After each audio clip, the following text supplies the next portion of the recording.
કેમ છે મારા વાલા વિદ્યાર્થી મિત્રો? હું છું ભદ્રેશિયા પરવેઝની. આ વિડીયોમાં તમારું હાર્દિક સ્વાગત છે. તો આગળ આપણે ગુણાકારના દાખલામાં સાદા ગુણાકાર, બે રકમવાળા ગુણાકાર, ત્રણ રકમવાળા ગુણાકાર, પોઈન્ટવાળા ગુણાકાર જોઈ ચૂક્યા છીએ.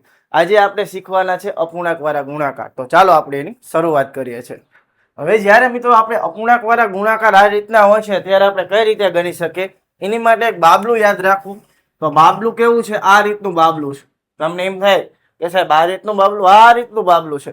કઈ જ નથી. અપૂર્ણાંક વાળા ગુણાકાર યાર મિત્રો એકદમ સહેલા છે. શું કરવાનું? કઈ નહીં. આનો અર્થ શું થાય કે ઉપરનો ગુણાકાર અને નીચેનો ગુણાકાર, એટલે કે ઉપરની સંખ્યાનો ગુણાકાર કરવાનો છે અને નીચેની સંખ્યાનો ગુણાકાર કરવાનો છે.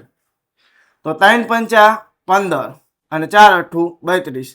તો આપણને મળી ગયો જવાબ. તો આ રીતે મિત્રો આપણે દાખલો ગણી શકીએ છીએ. ફરી એકવાર ઉપરનો ગુણાકાર 3 પંચા 15, 4 અઠ્ઠા 32. બીજો દાખલો ગણી 9 સત્તું 63, 8 પંચા 40. બોલો કેટલું સહેલું છે.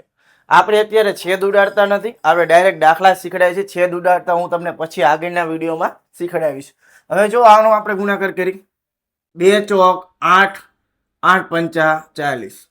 જ્યાં છેદ ઉડે છે 8 પંચા 40, તો 1/5. તો આ રીતે આપણે મિત્રો દાખલા ગણી શકીએ છીએ. ચોથો દાખલો 10 અઠ્ઠા 80, 3 નવા 27. બોલો કેટલા સહેલા દાખલા છે. ત્યારબાદ પાંચમો દાખલો 6 અઠ્ઠા 48, 7 નવા 63. છઠ્ઠો દાખલો, હવે જો માઇનસ વાળી રકમ આવે છે તો માઇનસ વાળી રકમ હોય તો આપણે ઓછા વત્તાના નિયમો છે જ તે તમને ખબર જ છે. આગળનો વિડીયો બનાવવાનો જ છું ઓછા વત્તાનો, ચિંતા નથી કરવાની. અત્યારે એટલું યાદ રાખો કે એકી સંખ્યા આવે ને માઇનસમાં, એકી સંખ્યા, તો જવાબ માઇનસ કરવાનો, અને બેકી સંખ્યા આવે ને તો જવાબ પ્લસ કરવાનો. એટલે કે જો એક વાર માઇનસ હોય ને મિત્રો તો માઇનસ કરવાનું, બે વાર હોય તો પ્લસ કરવાનું. હવે જો માઇનસ બે વાર છે, 9 સત્તા 63, 3 પંચું 15, એ બે વાર માઇનસ છે તો જવાબ કેવો આવશે? પ્લસમાં આવશે. ત્યારબાદ સાતમો દાખલો 1 ગુણ્યા 2 એટલે 2, 3 તરી 9. ઓછે વત્તે ઓછા, અથવા તો એકવાર માઇનસ હોય તો આપણે જવાબ કેવો આવશે? માઇનસમાં જ આવશે.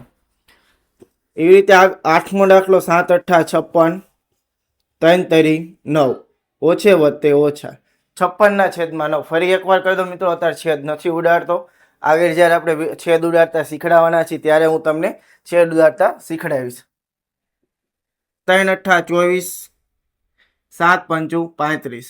ઓછે વત્તે ઓછા. 10મો દાખલો 90 90 81, 88 64. ઓછે વત્તે ઓછા. એકદમ મિત્રો સહેલા જ દાખલા છે.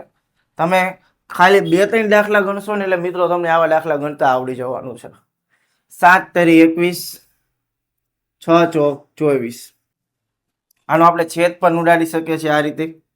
7 તરી 21 છે અને 6 ચોક 24, અને 24 આવ્યા એટલે 8 તરી 24. 3 ઉડાડી દીધા તો 7/8. 6 અઠ્ઠા 48, 20 ગુણ્યા 7 કરો તો 140. તો જોઈ શકો છો મિત્રો, આપણે થોડીક જ વારમાં અપૂર્ણાંકવાળા દાખલા ગણી નાખ્યા છે. આપણે મિત્રો 12 દાખલા જોયા, હજુ આપણે 8 દાખલા જોવાના છે. ત્યારબાદ હું તમને થોડાક દાખલા મિત્રો ગણવા પણ આપવાનો છું. તો ચાલો એને પણ આપણે જોઈ લેવી. હવે જોવાના છે બીજા દાખલા, તો ચાલો આપણે એને પણ જોઈ લેવી. તો આપણી પાસે 13મો દાખલો છે 7/39 ગુણ્યા 13/21. તો એ તમે જુઓ 13 ગુણ્યા 7 કરી તો એનો ગુણાકાર આપણે કરી શકશું 13 × 51.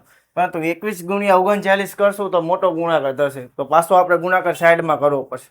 પરંતુ જો આવી રકમ હોય, જો છેદ ઉડતા હોય તો ઉડાડવાના. કઈ રીતે? આ રીતે 7 તરી 21, તરી 39. આ રીતના છેદ ઉડી જાય છે. છેદ ઉડી જતા હોય તો ઉડાડી દેવાના છે. હવે એકવાર રકમ લેખ નાખી, શું વધ્યું? અહીં કઈ નથી વધતો તો 1 વધે છે, ના કઈ નથી વધતો તો 1 વધે છે. છેદમાં 3, 9 ગુણાકાર કરો, 1 1 1 અને 3 તરી 9. તમે ઉપરનો ગુણાકાર નીચેનો ગુણાકાર કરો, એ રીતે કરો તો પણ ચાલે જ છે, પણ રકમ થોડીક મોટી આવશે, છેદ ઉડાડવા પડશે. 14મો દાખલો બોલો, આમાં કઈ રીતે આપણે છેદ ઉડાડશું?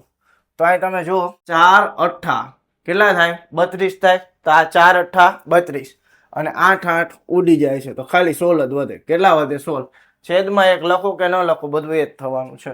ત્યારબાદ 15મો દાખલો, અહીં પણ છેદ ઉડાડી 20 ચોક 80 થઈ જવાના છે. ત્યારબાદ હજુ આપણે છેદ ઉડાડી શકીએ છીએ 100/4 થાય છે, 100/5 પણ થાય છે. પણ આપણે 100/5 કરી નાખી તો 20 પંચા 100 થાય. આવું શું વધે છે યાદ રાખજો. અને 1/4 વધશે અને 20/1 વધવાનો છે. 20 ગુણ્યા 1 કરો તો 20, 4 એકા 4. 20/4 કરો તો કેટલા મળે? 5 મળે છે. તો આ રીતે આપણને જવાબ મળશે. ત્યારબાદ 16મો દાખલો. અહીં પણ જો ઉપર નીચેની રકમ છે, 7 7 ઉડી જાય છે. 8/6. હજુ પણ આને આપણે છેદ ઉડાડી શકીએ છીએ. અને આમ લખાય 4 તરી 4 દુ 8 અને 6 ને આમ લખાય 3 દુ 6. 2 ઉડી જાય. 4/3. 17મો દાખલો. બોલો કઈ રીતે આપણે છેદ ઉડાડી શકીએ છીએ? જો 12નો વર્ગ યાદ કરો મિત્રો. 12નો વર્ગ કેટલો છે? 144 છે.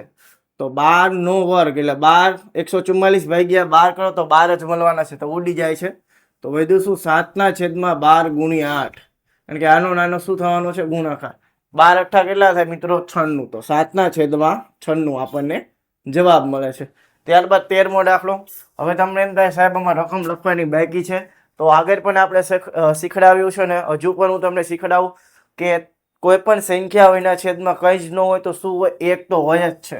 તો 3ના છેદમાં કંઈ ન હોય તો 1 હોય.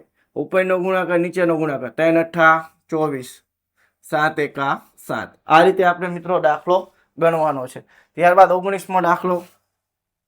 2 તરી 6/4. તમને એમ થતું હોય છે સાહેબ આ કઈ રીતે ગણો? તો આના છેદમાં કંઈ ન હોય તો 1 હોય. 2 તરી 6 ઓછે ઓછે વત્તા 4 એકા 4. આ રીતે આપણે ગણ્યો છે. છેલ્લો દાખલો 20મો દાખલો. બોલો આને કઈ રીતે ગણશું? છેદ ઉડે છે. હા, 8 8 64, 7 7 49. ઉપર વધે 8/7 છેદમાં 1/1 વધવાના છે. 8 7 56. 1નો ગુણાકાર કરો કે ન કરો બધું એ જ થવાનું. 1 એકા 1 છેદમાં 1 તો હોય જ તે. આ બીજા 20 દાખલામાં મિત્રો તમને ગણવા આપ્યા છે. આનો ગણવાનો મિત્રો તમે પ્રયત્ન કરજો. તો અહીં આપણે એટલું મિત્રો રાખીએ છીએ. આ હતા અપૂર્ણાંકવાળા ગુણાકાર. એના લેક્ચરમાં મિત્રો આપણે અપૂર્ણાંકના ચલવાળા દાખલા મિત્રો શીખવાના છે. તો અહીં એટલું આપણે મિત્રો રાખીએ છીએ. જો તમારે ગણિત પાયેથી શીખવું હોય તો પાયેની સિરીઝ છે આમાં હું કુલ 100 વિડીયો જેવા આપવાનો છું. એ 100 વિડીયો જોશો એટલે તમને ગણિત આવડી જશે. ગણિતના કોઈ પણ દાખલા હોય તમે ગણી શકશો. તો તમારે ગણિત પાયેથી શીખવું હોય તો આપણી ચેનલને મિત્રો સબસ્ક્રાઇબ કરી નાખજો. તો અહીં એટલું આપણે રાખીએ છીએ. હવે મળશું નેક્સ્ટ વિડીયોમાં. ત્યાં સુધી આપણા વિડીયો જોતા રહો. ચાલો બાય. જય હિન્દ, જય ભારત.